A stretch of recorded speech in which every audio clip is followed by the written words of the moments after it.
반갑습니다. 영가님을 위해서 기도하고 축원하는 것은 곧 모든 중생들이 성불하게 해달라고 기도하는 것과 같다. 이렇게 지난주에 이야기를 했습니다. 기억 안 나시는 분들은 유튜브를 보시면 될 겁니다. 오늘은 영가전의 5번째 줄을 보면 사대 육신 의지하여 한 세상을 살았지만 결국에는 사라지니 허망하기 그지없네. 이 육신의 집착 말고 참된 도리 깨달으면 모든 고통 벗어나서 부처님을 칭견하리. 인연 따라 모인 것은 인연 따라 흩어지니 태어남도 인연이요 돌아감도 인연이라. 살아생전 내차가든 사대 육신 무엇인고 한순간에 숨거드니 주인 없는 목석일세. 오늘은 여기까지 한번 이야기를 해봅시다. 오늘 할 내용은 읽어보시면 알겠지만 이 육신에 집착을 하지 마라, 이런 이야기를 하고 있습니다. 제일 먼저 사대 육신 의지하여 한 세상을 살았지만, 이 문장을 가만히 보면 일단은 내가 사대 육신에 의지했다는 말이죠. 사대는 지수화풍입니다. 그럼 이 네 가지로 우리의 몸이, 이 육신이 이루어졌다, 이런 말입니다. 그러면 우리가 상상을 해보자. 흙하고 물하고 불하고 바람을 기가 막힌 비율로 섞으면 그게 사람 몸이 됩니까? 이거는 아무리 천재과학자도 그렇게는 못합니다. 그렇게는 할 수가 없고, 여기서 하는 이야기는 내가 육신이라고 생각하는 그 무엇인가 하는 것은 지, 딱딱한 성질, 수, 뭔가 연결해주는 성질, 화, 뭔가 뜨거운 성질, 풍, 뭔가 움직이는 성질, 이러한 성질들을 가지고 있더라. 사대 육신 의지에서 한 세상을 살았지만, 이 말을 자세히 보면 내가 따로 있고 육신이 따로 있어요. 그래서 내가 육신에 의지를 해가지고 한평생을 살았다는 그런 이야기입니다. 그러면 이 말은 뭐냐? 정신과 영혼이 별개다. 이 말은 더 길게 보면 몸은 비록 낡고 병들어도 이 정신은 계속 몸을 바꿔가면서 또 다음 생에 태어나고 또 다음 생에 태어나서 다른 몸을 받을 것이다. 이런 이야기를 담고 있다. 이것은 제가 여러 차례 이야기를 했지만 부처님의 생각이 아니에요. 단지 우리 중생들이 윤회에 대해서 정확하게 부처님이 발견한 그 진리를 바로 알기가 힘드니까 우선은 이 정도로 이해를 하자, 그런 이야기입니다. 결국에는 사라지니 허망하기 그지없네. 이 육신은 있다가 없고 없다가 있는 거다. 내 정신, 나의 영혼은 영원한데 육신은 허망하니까 계속 바뀌는 거다. 그러니까 집착하지 마라. 바로 그 다음에 그런 이야기 나오죠. 이 육신에 집착 말고 참된 도리 깨달으면 모든 고통 벗어나고 부처님을 칭견하리. 육신에 집착하지 마라. 왜? 육신은 있다가도 없고 없다가도 있는 거니까. 어떻게 있다가도 없고 없다가도 있냐? 그 다음에 나옵니다. 인연 따라 모인 것은 인연 따라 흩어지니, 없다가 있을 때는 인연 따라 그렇게 모여서 생기는 거다. 또 이 육신이 사라질 때도 인연 따라 흩어지는 거다. 다 인연이 이 육신을 만들었다가 흩어지게 한다. 네 마음대로 되는 게 아니다. 그러니까 뒤에 나오잖아요. 태어남도 인연이요 돌아감도 인연이다. 태어난다는 말은 인연 따라 모이는 것이고, 죽는다는 말은 인연 따라 흩어진다는 말이에요. 그러니까 살아생전 애착하던 사대 육신이 도대체 무엇이냐? 그것은 한순간에 숨겨두고 나면 주인 없는 목석과 같다 라고 이야기를 하고 있습니다. 그래서 이 이야기의 요지는 육신은 있다가도 없고 없다가도 있는 것이니까 이 몸뚱아리에 집착하지 말고 다 모든 것은 인연에 맡기도록 해라.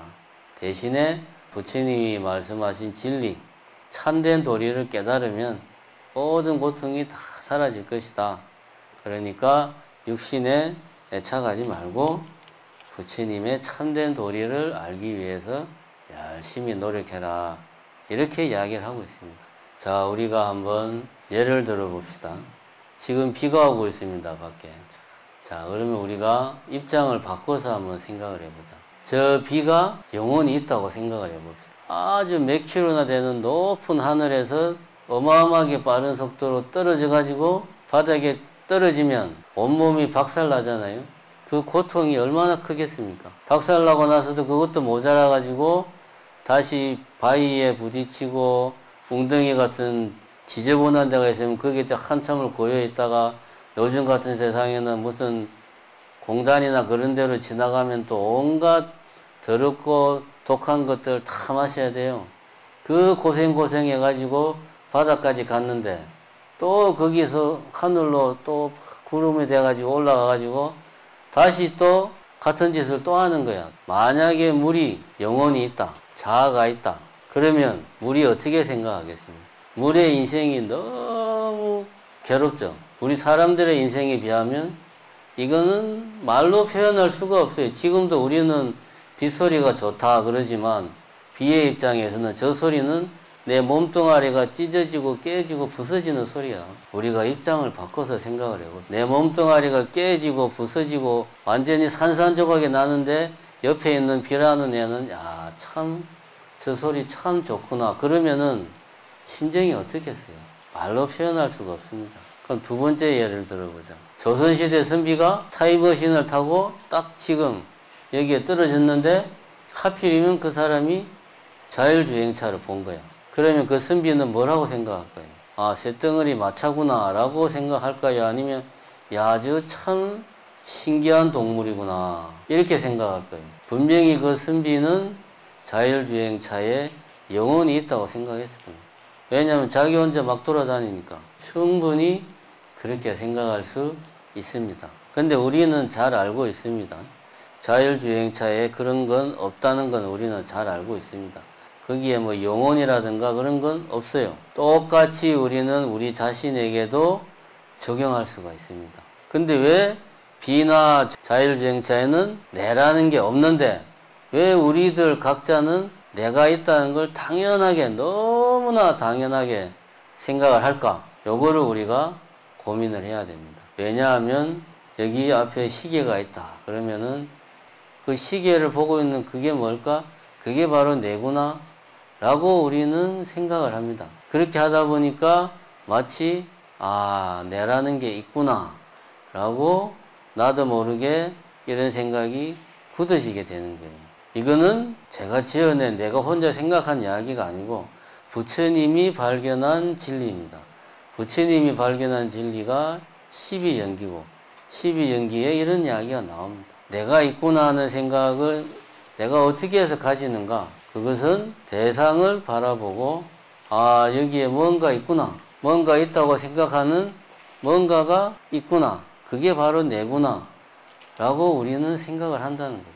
그래서 예를 들면 비라든가 자율주행차라든가 이런 것들을 보면서 우리는 내가 있다는 생각 자체, 영혼이 있다는 생각을 전혀 하지 않는데 우리 자신에 대해서는 뭔가가 보고 듣고 만지고 생각을 하니까 그게 내구나 라고 우리는 단정을 짓는 거예요.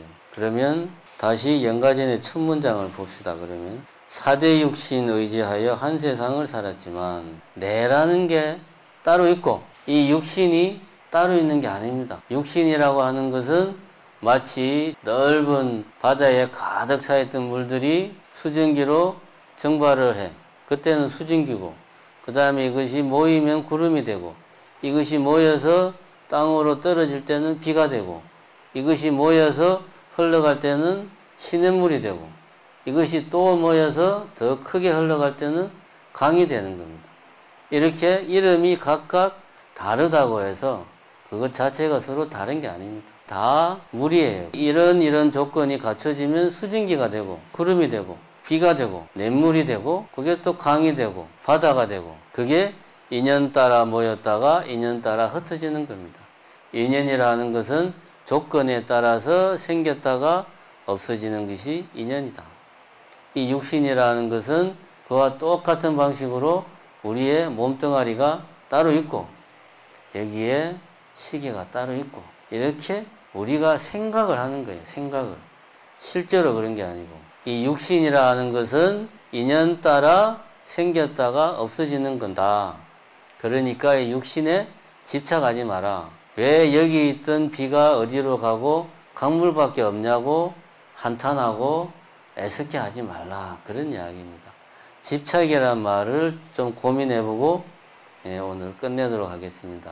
집착이라는 것은 이거는 내 거야 라고 막 챙기는 거 아닙니까? 집착한다는 것은 단순하게 내가 뭔가를 소유한다. 이건 내 거야. 아끼고 챙기는 그거를 넘어서 가지고 혹시라도 이것이 나의 손아귀에서 사라질까봐 불안해하는 마음이 같이 들어있는 겁니다. 집착보다 더 문제가 있는 것은 내가 집착하는지 그 자체를 모르는 게 더 문제다. 집착을 한다는 것은 뭐냐? 아, 내가 가지고 있는 이것이 내 것이라고 생각하는 이것이 변화하는구나. 이것이 있다가 없어질 수 있는 거구나. 그 변화의 진리, 무상의 진리를 이미 우리는 나도 모르게 체험하고 있는 거예요. 그러면 우리는 한 걸음 더 부처님 진리로 가 있는 겁니다. 자식에 대해서나 가족에 대해서나 집착한다는 사실을 알고 있다는 것만큼 무상이라든가 무아라든가 이런 부처님 진리에 더 가까이 갈 수 있는 가능성이 열려 있는 겁니다. 때문에 너무 죄책감 가지지 마시고 더 깊이 부처님의 진리를 체험할 수 있도록 노력해야 됩니다. 오늘 기억할 것은 여러분들이 이 부분만 기억하면 됩니다. 나라고 하는 게 따로 있고 이 육신이 따로 있고 그런 게 아니다. 아까 이야기한 물이 어떻게 변화하는지 그 비율을 잘 생각해보고 자율주행차를 여러분들이 혼자서 잘 생각을 해보십시오. 그러면은 내라는 게 헛개비 같은 거라는 것을 느낄 수 있습니다. 오늘은 이 부분, 다른 건 기억 안 해도 좋습니다. 구름이 됐다가 비가 됐다가 시냇물이 됐다가 강물이 됐다가 모습 변하는 물의 모습, 그 물이 이 바닥에 떨어지면서 온 육신이 다 깨지고 부서지고 산산조각 나는 그런 비의 모습을 오늘은 여러분들이 댁에 가셔가지고 한번 마음속으로 깊이 상상을 하고 명상을 해보시기 바랍니다. 그 속에 뭐가 있다? 무아의 진리가 있다. 감사합니다.